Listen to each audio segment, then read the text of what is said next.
राधे राधे आप सभी को। दोस्तों, मैंने कहीं पर ये सुना है कि जिस पे भगवान की कृपा होती है बस वही भगवान के दिखाए रास्ते पर चल सकता है। पर दोस्तों, मेरा ये मानना है कि भगवान की कृपा तो हम सब पर है, बस हम ही अपनी अज्ञानता में, हम ही अपनी मूढ़ता में भगवान की कृपा अपने ऊपर होने का एहसास नहीं करते हैं और भगवान के दिखाए हुए रास्ते पर, भगवान की भक्ति में और भगवान के प्रति समर्पित नहीं होते हुए सांसारिक दुनिया में ही उलझे रहते हैं। दोस्तों, मुझे पूर्ण विश्वास है कि अगर आप भी भगवान के प्रति समर्पित हो जाएंगे तो ना सिर्फ आप अपने मनोविकार काटने में समर्थ हो जाएंगे और इस सांसारिक लोक में अपने कर्तव्यों से और मानसिक रूप से व्यथित हुए बिना आप बहुत ही संतुलित होकर चल पाएंगे। उसके लिए बहुत ज़रूरी है कि आप भगवान को सुने, भगवान के प्रति समर्पित हो जाएं। भगवान ने जो वचन हमें दिए हैं उन पर हम चलें, जो रास्ता उन्होंने दिखाया है उस पर हम बिल्कुल उनके प्रति पूर्ण समर्पण के भाव से, पूर्ण श्रद्धा रखते हुए चलें।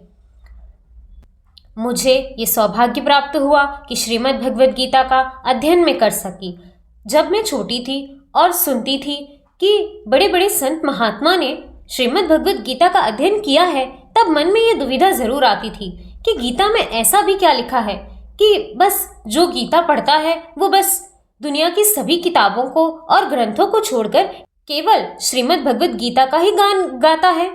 परंतु दोस्तों, जब मैंने लगभग 20 से 30% ही अध्ययन करना शुरू किया, तभी मुझे समझ में आ गया कि क्यों लोग दुनिया के सभी ग्रंथ, सभी किताबें और पूरे आध्यात्म को एक तरफ रखकर आप एक तराजू पर श्रीमद् भगवद गीता रख सकते हैं।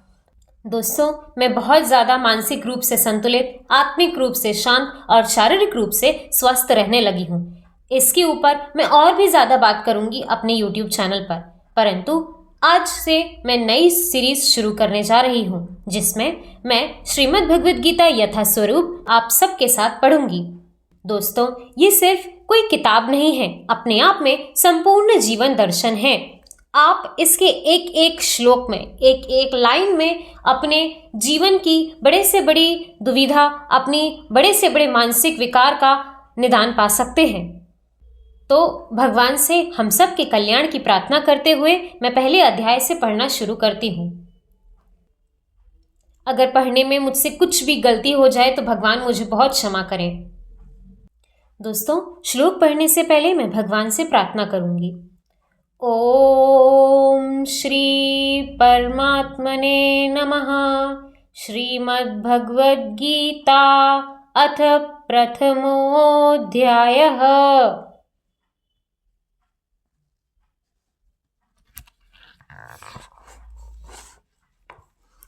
पहला अध्याय है कुरुक्षेत्र के युद्ध स्थल में सैन्य निरीक्षण। पहला श्लोक। धृतराष्ट्र उवाच धर्मक्षेत्रे कुरुक्षेत्रे समवेतायुयुत्सवः मामकः पाण्डवाश्चैव किम कुर्वत संजय। धृतराष्ट्र ने कहा, हे संजय, धर्मभूमि कुरुक्षेत्र में युद्ध की इच्छा से एकत्रित हुए मेरे तथा पांडु के पुत्रों ने क्या किया। तात्पर्य। भगवद गीता एक बहुपठित आस्तिक विज्ञान है जो गीता महात्म्य में सार रूप से दिया हुआ है। इसमें यह उल्लेख है कि मनुष्य को चाहिए कि वह श्री कृष्ण के भक्त की सहायता से संवीक्षण करते हुए भगवद गीता का अध्ययन करे और स्वार्थ प्रेरित व्याख्याओं के बिना उसे समझने का प्रयास करे। अर्जुन ने जिस प्रकार से साक्षात भगवान श्री कृष्ण से गीता सुनी और उसका उपदेश ग्रहण किया, इस प्रकार की स्पष्ट अनुभूति का उदाहरण भगवद गीता में ही है। यदि उसी गुरु परंपरा से निजी स्वार्थ से प्रेरित हुए बिना किसी को भगवद गीता समझाने का सौभाग्य प्राप्त हो तो वह समस्त वैदिक ज्ञान तथा विश्व के समस्त शास्त्रों के अध्ययन को पीछे छोड़ देता है। पाठक को भगवत गीता में न केवल अन्य शास्त्रों की सारी बातें मिलेंगी, अपितु ऐसी बातें भी मिलेंगी जो अन्यत्र कहीं उपलब्ध नहीं हैं। यही गीता का विशिष्ट मानदंड है। स्वयं भगवान श्री कृष्ण द्वारा साक्षात उच्चारित होने के कारण यह पूर्ण आस्तिक विज्ञान है। महाभारत में वर्णित धृतराष्ट्र तथा संजय की वार्ताएं इस महान दर्शन के मूल्य सिद्धांत का कार्य करती हैं। माना जाता है कि इस दर्शन की प्रस्तुति कुरुक्षेत्र के युद्ध स्थल में हुए, जो वैदिक युग से पवित्र तीर्थ स्थल रहा है। इसका प्रवचन भगवान द्वारा मानव जाति के पथ प्रदर्शन हेतु तब किया जाता है जब वे इस लोक में स्वयं उपस्थित थे। धर्म क्षेत्र शब्द सार्थक है क्योंकि कुरुक्षेत्र के युद्ध स्थल में अर्जुन के पक्ष में श्री भगवान स्वयं उपस्थित थे। कौरवों का पिता धृतराष्ट्र अपने पुत्रों की विजय की संभावना के विषय में अत्यधिक संदिग्ध था। अतः इसी संदेश के कारण उसने अपने सचिव से पूछा, उन्होंने क्या किया?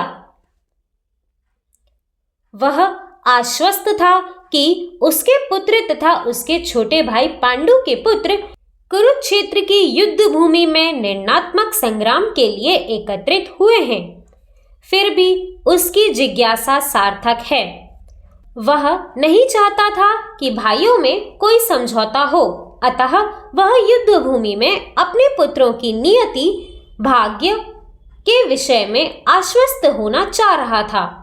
चूंकि इस युद्ध को कुरुक्षेत्र में लड़ा जाना था, जिसका उल्लेख वेदों में स्वर्ग के निवासियों के लिए भी तीर्थ स्थल के रूप में हुआ है, अतः धृतराष्ट्र अत्यंत भयभीत था कि इस पवित्र स्थल का युद्ध के परिणाम पर ना जाने कैसा प्रभाव पड़े।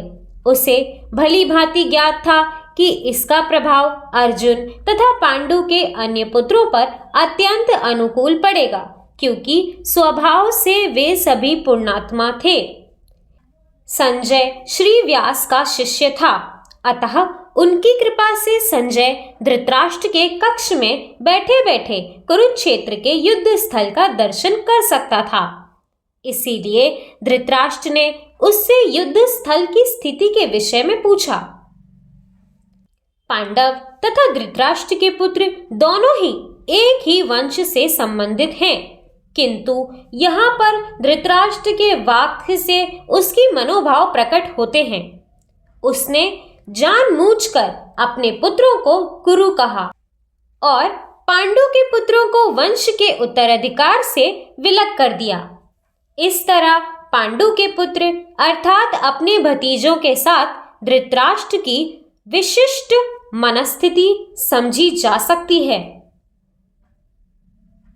जिस प्रकार धान के खेत में अवांछित पौधों को उखाड़ दिया जाता है, उसी प्रकार इस कथा के आरंभ से ही ऐसी आशा की जाती थी कि जहां धर्म के पिता श्री कृष्ण उपस्थित हों, वहां कुरुक्षेत्र रूपी खेत में दुर्योधन आदि धृतराष्ट्र के पुत्र रूपी अवांछित पौधों को समूल नष्ट करके युधिष्ठिर आदि नितांत धार्मिक पुरुषों की स्थापना की जाएगी। यहाँ धर्म क्षेत्र तथा कुरुक्षेत्र शब्दों की उनकी ऐतिहासिक तथा वैदिक महत्वता की अतिरिक्त यही सार्थकता है। दोस्तों, आज के इस वीडियो में मैंने पहले अध्याय का पहला श्लोक पढ़ा। आगे के और भी वीडियोस में मैं सारे अध्याय से श्लोक्स पढ़ूंगी। इसी तरह भगवान की कृपा हम सब पर बनी रहे, वो हम सब का कल्याण करें। राधे राधे।